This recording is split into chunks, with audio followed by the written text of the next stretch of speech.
मांगीलाल बागड़ी, राजकीय महाविद्यालय नोखा, डॉक्टर प्रेम प्रकाश मनचंदा, सह आचार्य व्यवसाय प्रबंध,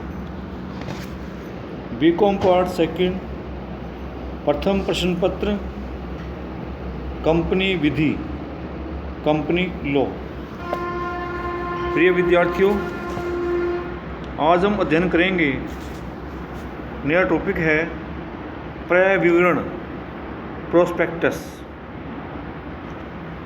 प्रत्येक कंपनी को अपनी व्यावसायिक क्रियाओं के लिए पूंजी की आवश्यकता पड़ती है। अतः प्रत्येक कंपनी अपनी प्रतिभूतियों का निर्गमन करती है। जब कंपनियों को बहुत ही सीमित धनराशि की आवश्यकता होती है तो वे अपने संचालकों एवं उनके निकटतम व्यक्तियों, संस्थाओं को ही प्रतिभूतियां जारी कर देती हैं और आवश्यक पूंजी प्राप्त कर लेती हैं। किंतु सार्वजनिक कंपनी को, पब्लिक कंपनी को जब बहुत बड़ी धनराशि की आवश्यकता पड़ती है तो वे प्रतिभूतियों का सार्वजनिक प्रस्ताव करती हैं। तब उन्हें क्रय विवरण जारी करना पड़ता है। किंतु निजी कंपनियां क्रय विवरण द्वारा प्रतिभूतियों का निर्गमन कभी भी नहीं कर सकती हैं। कोई भी सार्वजनिक कंपनी निम्नलिखित आधारों में, कुछ आधार हैं, इन आधारों में से किसी भी विधि से प्रतिभूतियों का निर्गमन कर सकती हैं। नंबर 1 है क्रय विवरण के द्वारा जनता को, जिसे सार्वजनिक प्रस्ताव कहते हैं, जिसे पब्लिक ऑफर कहते हैं, जो सार्वजनिक कंपनी जनता को अपनी प्रतिभूतियों के क्रय के लिए आमंत्रित करना चाहती है, उसे इस हेतु सार्वजनिक प्रस्ताव करना पड़ता है। सार्वजनिक प्रस्ताव करने या जनता को निमंत्रण देने हेतु कंपनियों को क्रय विवरण जारी करना पड़ता है। सार्वजनिक प्रस्ताव से तात्पर्य प्रतिभूतियों का ऐसा प्रस्ताव है जो किसी सार्वजनिक कंपनी द्वारा अथवा उसके विद्यमान अंशधारी द्वारा क्रय विवरण जारी किया जाता है। तो पहली विधि हो गई क्रय विवरण के द्वारा जनता को अंशों एवं ऋण पत्रों के क्रय के लिए आमंत्रित करना। दूसरा आधार है निजी आधार पर प्रस्ताव पत्र द्वारा। तीसरा है अधिकार निर्गम द्वारा, राइट इशू द्वारा। जो पहले से ही कंपनी के शेयर होल्डर हैं, उन्हीं से क्या है, अंश पूंजी जब प्राप्त करते हैं तो उसके लिए क्या होता है, क्रय विवरण जारी करना पड़ता है। और नंबर 4 लास्ट है बोनस निर्गम, अर्थात बोनस प्रतिभूतियों का निर्गमन करके। इस 4 आधार हैं। इन चारों में से किसी भी एक विधि से एक सार्वजनिक कंपनी अंश पूंजी प्राप्त कर सकती है।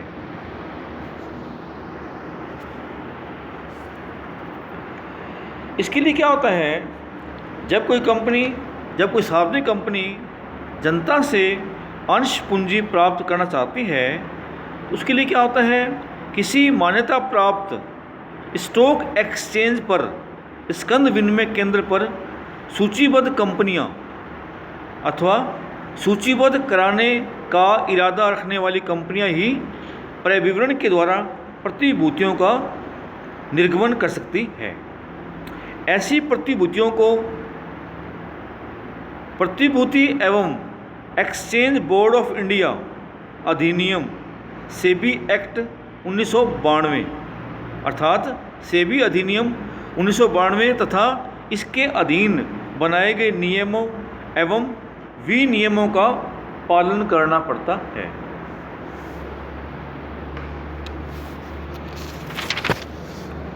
अब है प्रविवरण से आशय, मीनिंग ऑफ प्रोस्पेक्टस।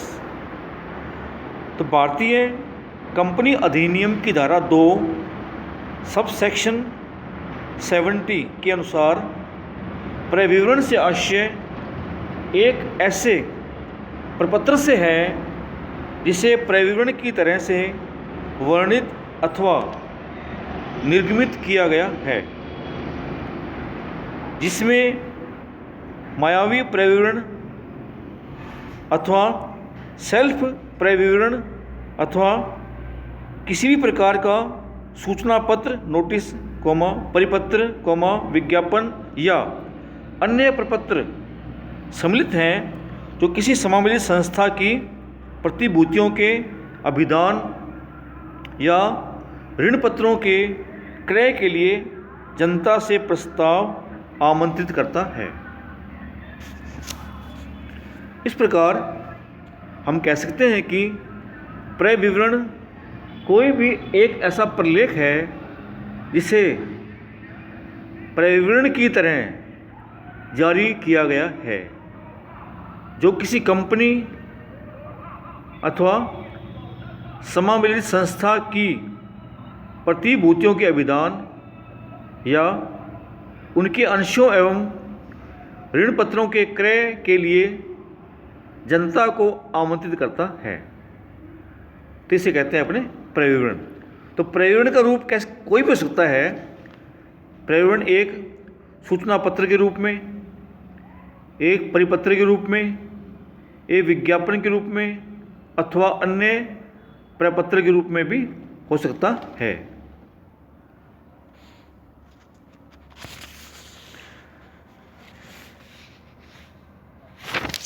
अब है प्रविवरण की विषय वस्तु, कंटेंट्स ऑफ प्रोस्पेक्टस। तो कंपनी के प्रविवरण में किन किन बातों का उल्लेख होता है, वे बातें इस प्रकार हैं। भारतीय कंपनी अधिनियम 2013 में प्रविवरण का कोई आदर्श नमूना नहीं दिया गया है। इस अधिनियम में प्रविवरण में सम्मिलित की जाने वाली बातों का उल्लेख किया गया है। साथ ही इसमें यह भी लिखा गया है कि प्रविवरण में वे बातें भी सम्मिलित की जाएंगी जिन्हें निर्धारित नियमों द्वारा निर्धारित किया जाएगा। भारतीय कंपनी विधान 2013 के प्रावधानों एवं इसके अधीन बनाए गए नियमों के अनुसार प्रविवरण की विशेष सामग्री में निम्नलिखित बातें सम्मिलित करना अनिवार्य होता है। सबसे पहले है नंबर 1, तिथि, डेट। प्रत्येक प्रविवरण पर तिथि अंकित होगी। यह अंकित तिथि ही प्रविवरण के प्रकाशन की तिथि मानी जाएगी। सबसे पहले है डेट। उसके बाद है सिग्नेचर, हस्ताक्षर। प्रत्येक प्रविवरण पर उन सभी व्यक्तियों के हस्ताक्षर होंगे जिनके नाम का उल्लेख प्रविवरण में किया गया हो। नंबर 3 है सूचनाएं।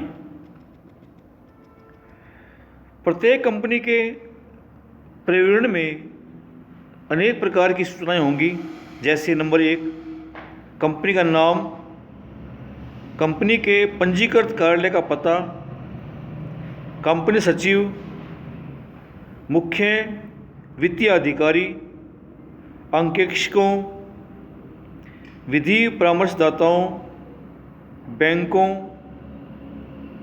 प्रन्यासियों, अभिगोपकों, तथा निर्धारित किए गए अन्य व्यक्तियों के नाम इसमें होने चाहिए। इसके अलावा निर्गमन इशू खुलने एवं बंद होने की तारीख, इशू ओपन कब होगा, इशू एंड कब होगा, समाप्त कब होगा, उसकी डेट क्या है, कंपनी के पर्यावरण में लिखी होनी चाहिए। नंबर 3, निर्धारित किए गए समय में आवंटन पत्र जारी करने तथा रिफंड भेजने संबंधी घोषणा, अलॉटमेंट लेटर एंड रिफंड भेजने की घोषणा का उल्लेख भी इसमें होना चाहिए कि किस समय क्या है अलॉटमेंट लेटर इशू किए जाएंगे और जिनको शेयर इशू नहीं हुए हैं उन्हें रिफंड कब किया जाएगा। इसके बाद है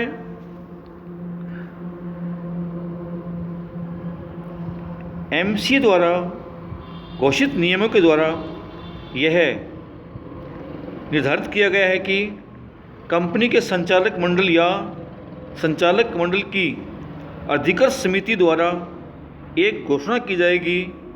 यह घोषणा इस आशय की होगी कि आवंटन पत्र एवं रिफंड निर्गमन बंद होने के 15 दिनों के भीतर अथवा सेबी द्वारा निर्धारित की गई कम अवधि के भीतर जारी किए जाएंगे।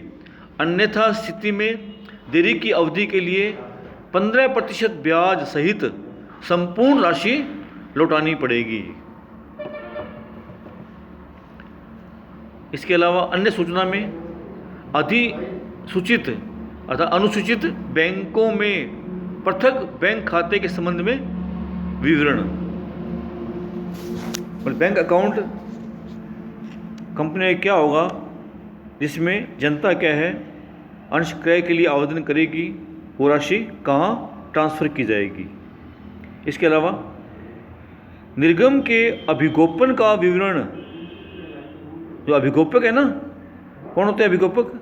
अभिगोपक वे व्यक्ति होते हैं जो कि कंपनी के अंशों एवं ऋण पत्रों के विक्रय का दायित्व अपने ऊपर लेते हैं, बदले में क्या है वो कमीशन लेते हैं।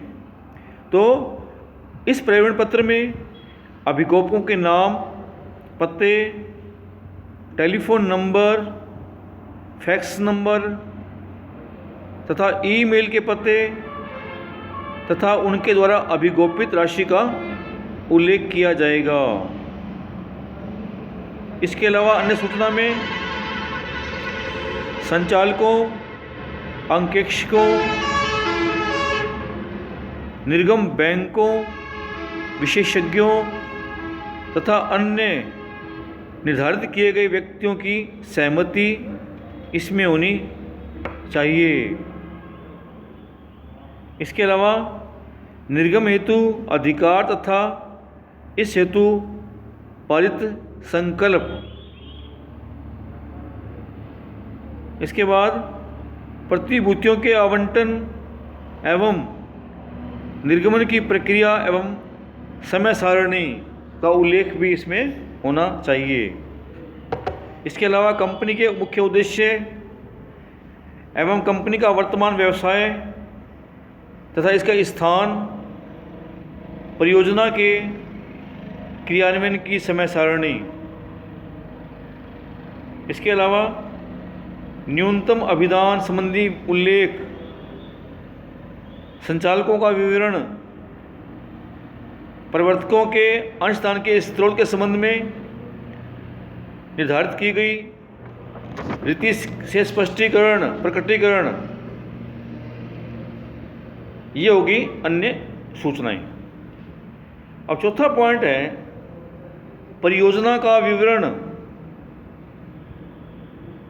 जो प्रोजेक्ट है कब शुरू होगा, कब समाप्त हो गया होगा, ये इसमें लिखा होना चाहिए।